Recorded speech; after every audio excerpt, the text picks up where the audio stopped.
Hey, what's up you guys, back with another video, and this time I'll be focusing on a game that I play a lot, and that's Marvel Future Fight. Yes, I might be posting some more content about this game in my future videos, but of course don't expect some top-notch super MLG gameplay like you'd expect from Cynic Alex or Beast Mode Gaming.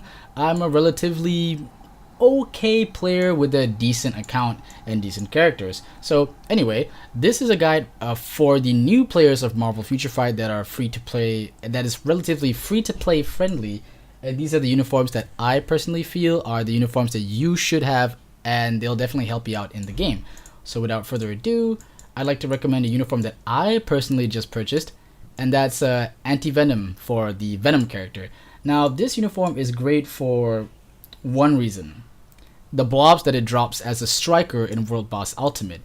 While not a really great character on his own, Anti-Venom is an amazing striker. The blobs provide quite the healing for your character, and for characters that don't have native heals like Captain Marvel or Sharon Rogers, he will definitely be a welcome addition to your striker team. So definitely pick this one up.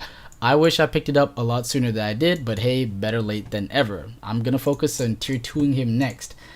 The second uniform I'd like to recommend is Captain Marvel's Captain Marvel uniform. Now, while not the best or the first draft pick for PvE content, Captain Marvel is an amazing PvP character that'll definitely elevate you to the Vibranium League and earn you a couple extra crystals per week. But if you do want to use her for PvE content, and if you purchase the Anti-Venom uniform, she'll definitely be a welcome addition to your world boss killing team. I've personally used her to clear World Boss Corvus Glaive level 27, and while that might not be impressive to you, it's actually a pretty high stage to me. So yeah.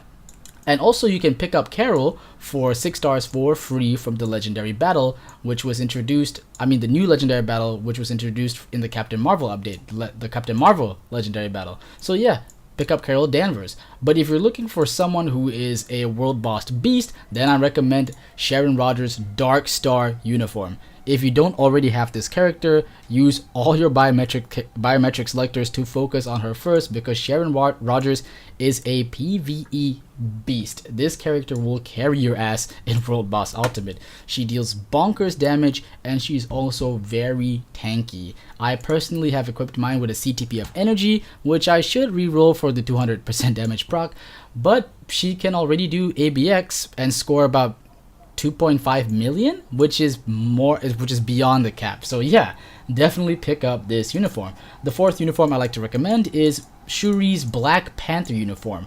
On her own, Shuri is already an amazing character with a tier 2 passive that buffs your characters for World Boss or actually any other mode, and the buff is a 35% damage decrease from villains and increased damage dealt to villains by 45%, which is great for all the Thanoses in PvP and all of the world boss bosses that matter, like Corvus Glaive, Ebony Maw, Cull Obsidian, and Proxima Midnight. Don't play Thanos because Thanos is absolutely rage-inducing, but yeah, she'll be a welcome addition to your world boss team, and she's no slouch on her own either. She clears Shadowland stages very easily, and she can score 200k in ABX for the speed superhero female day. So yeah, definitely pick up this character, and if you haven't already, tier 2 this character like you should Phil Coulson.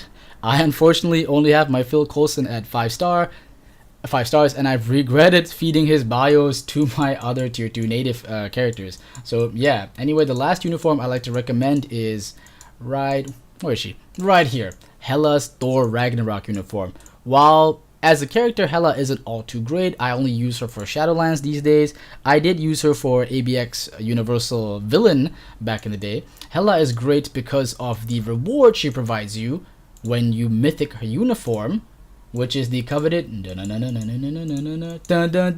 CTP of Energy. Yes, one of the best CTPs in the game, which you wouldn't have known if you're a new player. But if you're a veteran, please don't roast me. But yes, as a new player, I didn't know this when I bought her uniform. I only bought her uniform because I thought Hela was cool, and it turns out the uniform, while not that great, provided me with a CTP of Energy. So yeah, definitely tier 2, not tier 2, mythic her uniform, and she'll be usable in Shadowland and ABX. So she's not that bad of a character and uniform to pick up. So yeah, a few honorable mentions I like to put in is if you have Quicksilver built up, definitely get his Marvel Legacy uniform, and if you have Scarlet Witch built up, definitely get her Infinity War uniform. Now, I'm not sure if she'll get a uniform in the next movie, so yeah, take this one with caution, but what I like to say for starters is don't get any of the Infinity War uniforms, okay? Don't get Iron Man's Infinity War uniform, don't get Thor's Infinity War uniform. He might not get a new uniform, but yeah, certainly don't get Captain America's Infinity War uniform, because he is definitely gonna get a new uniform in Endgame. So my pro tip, get those 5 uniforms I recommended, and don't get any hero Infinity War uniforms. You can consider Black Panther. He probably won't get an update. I could be wrong. Don't quote me on that. Doctor Strange probably might not get one. Where the hell is my Doctor Strange? I rarely use this guy nowadays anyway. So yeah, don't get any Infinity War uniforms. So I hope this video does help you elevate your status in Marvel Future Fight. I hope you enjoyed the content. Thank you for watching. Leave a like, comment, and subscribe, and I'll see you in the next video. Peace.